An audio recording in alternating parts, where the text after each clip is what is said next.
ready. Junie B. Jones, here we go. We are on chapter 4, so let me read chapter 4 to you. Eggs and sweaty and other stuff.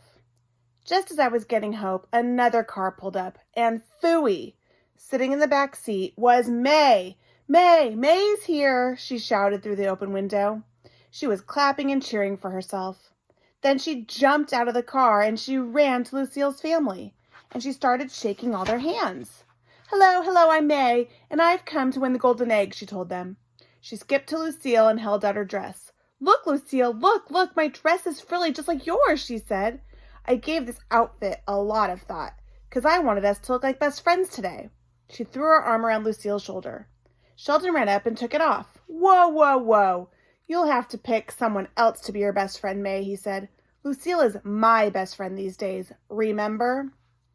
May stood there for a second. Then she leaned into Sheldon's face. You're not fooling anyone, Mr. Potts. You're just pretending to like Lucille the same as I am. So there's May, there's Lucille, and there's Sheldon.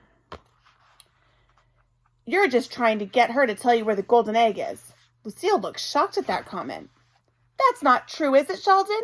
You're not just pretending to like me, right? She asked. 'Cause I told you before, I don't know where the golden egg is. My daddy hid it all by himself and he wouldn't let me peek. She glanced at her daddy, very annoyed. I tried to make him tell me where he hid it, Chelsea, but Daddy locked his lips and threw away the key. Sheldon clenched his fists. Drat the old invisible key trick, he said. I hate that one.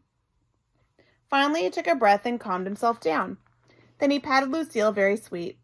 Don't worry, my springy little lamb, he said. I will still find the golden egg and win the playdate. I'm positive I will. He lowered his voice kind of private.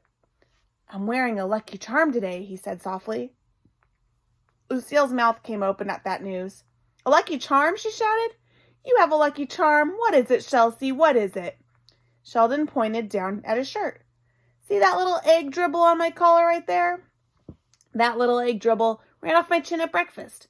And look, Lucille, it landed on my collar in the exact shape of... He paused, really dramatic. An egg, he whispered. Lucille did a shiver. Oh, Chelsea, that seems like magic almost, she said. Sheldon nodded. I know it, Lucille. It seems exactly like magic almost, he said. My Grandpa Ned has every shirt stain in the book, and he said when an egg dribble lands in the shape of an egg, it means... Sheldon swallowed hard. May the egg be with me.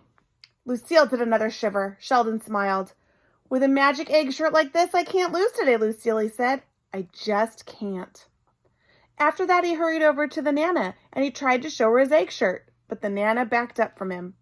And she quickly grabbed Lucille's daddy and said the words, do something. The daddy cleared his loud throat. Boys and girls, may I please have your attention, he said. First, I would like to welcome you all to the party today. Lucille hopped in front of him. Yes, welcome to my party, and welcome to my giant house, and welcome to my big, huge yard, too. She bent down and touched the grass. See how perfect the lawn is cut, everyone, she said. That's because we have a real professional gardener. On account of rich people don't know the first thing about yard work. Right, Daddy? Plus, rich people don't like to get their hands dirty. Everyone looked at Daddy's hands. He quickly put them in his pockets. Lucille kept on talking. And did everyone see my brand new expensive Easter dress, she asked. She spun around and flounced herself. This dress is made out of fancy floaty chiffon, and fancy floaty chiffon is as light as a feather, she said. She fluffed her flouncy skirt. Who would like me to hop in the air and make it float? Please clap your hands, she said. But before we could clap, Lucille already started hopping.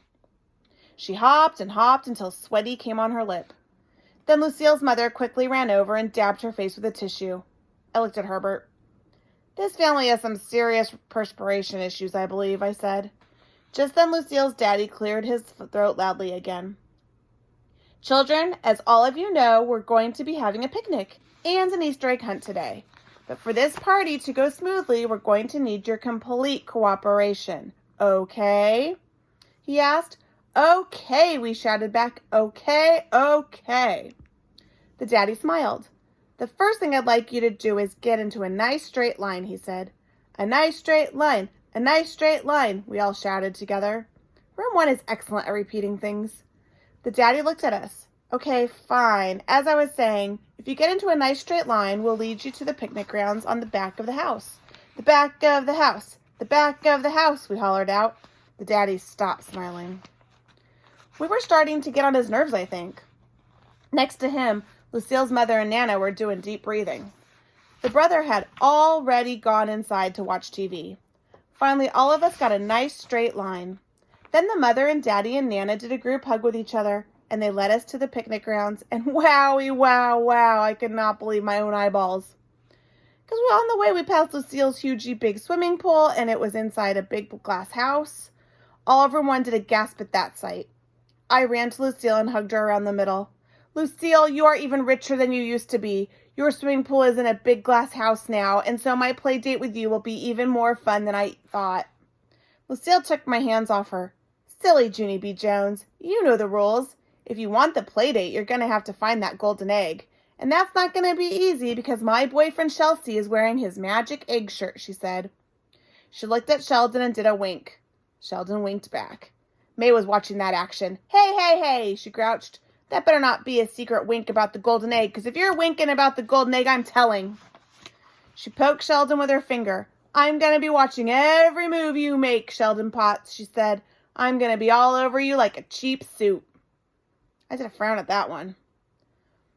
I do not know what a cheap suit means exactly, but here's what I do know. For the first time in my life, May was right, I think. Whoever wanted to find the golden egg could not let Sheldon out of their sight. And I'll read more on Thursday. Bye.